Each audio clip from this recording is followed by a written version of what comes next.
आप सबको खुश रखे। Today I am going to share you very tasty and quick dessert recipe. वैसे तो आप सब ने शाही टुकड़े खाए भी होंगे और बनाए भी होंगे, लेकिन मैं आज आपके साथ एक नए अंदाज में शाही टुकड़े की रेसिपी शेयर कर रही हूँ। So let's begin.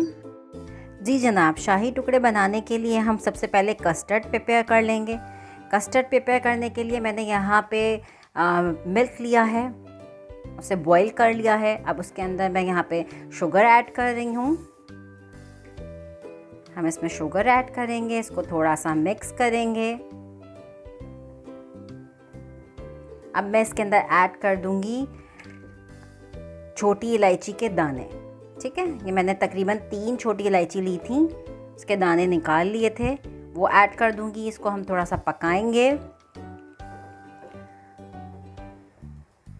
इसके अंदर इलायची का जो फ्लेवर मिल्क में आता है और खुशबू आती है, वो बहुत टेस्टी लगती है, बहुत टेस्टी।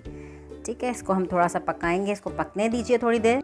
जी, मिल्क हमारा बॉईल हो गया है। यहाँ मैंने मिल्क को तकरीबन 5 मिनट्स तक के लिए बॉईल किया था, ताकि इलायची के जो एक अपना फ्लेवर है, उसका एक अरोमा है, वो मिल्क में आ जाए और एक बहुत अच्छी खुशबू और टेस्ट आने लगता है। उसके बाद हम क्या करेंगे, हम कस्टर्ड में मैंने कस्टर्ड लिया है, उसमें थोड़ा सा पानी डाला है और पानी डालकर उसका एक मिक्सचर बना लिया। अब मैं कस्टर्ड को इस मिल्क में ऐड करूँगी। हम ये काम फ्लेम स्लो करके करेंगे ताकि लम्स ना पड़े। फ्लेम स्लो कर लेंगे और स्लोली हम अपने कस्टर्ड के मिक्सचर को इस मिल्क में पोर करते रहेंगे। थोड़ी देर में हमारा मिल्क थोड़ा सा थिक हो जाएगा। अच्छा, हमें यहाँ पे बहुत थिक कस्टर्ड फॉर्म का मिल्क नहीं चाहिए, थोड़ा सा हमें रनी फॉर्म में चाहिए। ठीक है ना, आप देख रहे होंगे कि बहुत ज़्यादा थिक सा नहीं हुआ। नॉर्मली हम कस्टर्ड जब बनाते हैं तो वो थोड़ा थिक हो जाता है। ठीक है, इसको हमें इतना थिक करना नहीं है, इसे बस हम थोड़ी देर पकाएंगे।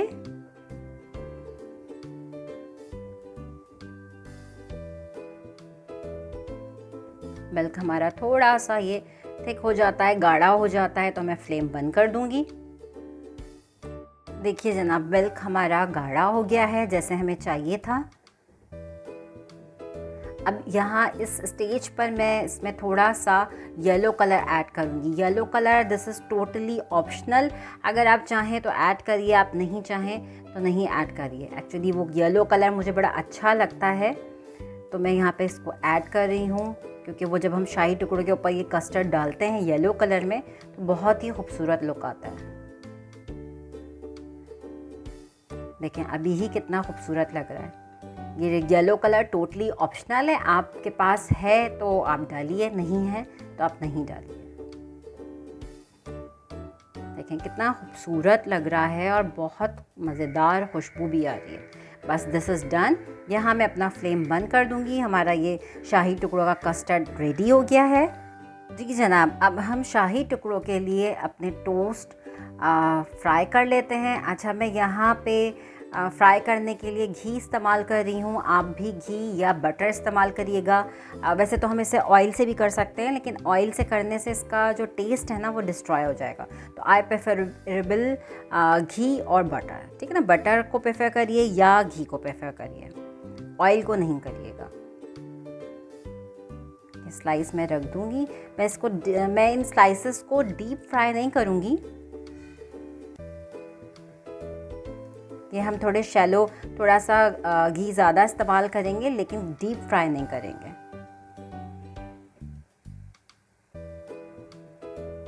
दोनों तरफ से अच्छे से गोल्डन ब्राउन हो जाएंगे मैं जब तक इन टोस्ट को फ्राई करूँगी। आप इस तरह से थोड़ी इसके ऊपर घी लगा लीजिए, ताकि दोनों साइड हमारी अच्छी वाली ब्राउन हो जाए।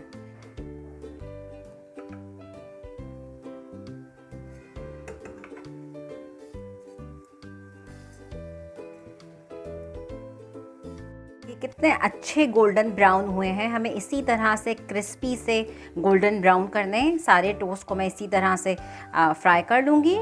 ये देखिए, ये दोनों तरफ से अच्छे वाले गोल्डन ब्राउन हो गए। अब इन्हें मैं प्लेट में निकाल लूँगी और बाकी और दूसरे स्लाइसेस को भी इसी तरह से गोल्डन ब्राउन कर दूँ। ये स्लाइस देखिए कितने अच्छे से क्रिस्पी फ्राई हुए हैं। मैं बस इस तरह से कटिंग कर लूँगी और उसके बाद हम इसे असम्बल कर लेंगे। करने के लिए मैं डिश लूँगी।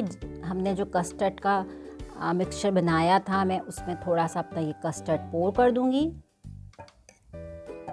और 1 बाय 1 स्लाइसेस में इस कस्टर्ड में डिप कर कर अपनी डिश में असम्बल कर दूँगी। इस तरह से मैं सारे स्लाइसेस को 1 बाय 1 कस्टर्ड के मिक्सचर में डिप कर कर डिश में असम्बल कर दूँगी। देखिए इस तरह से।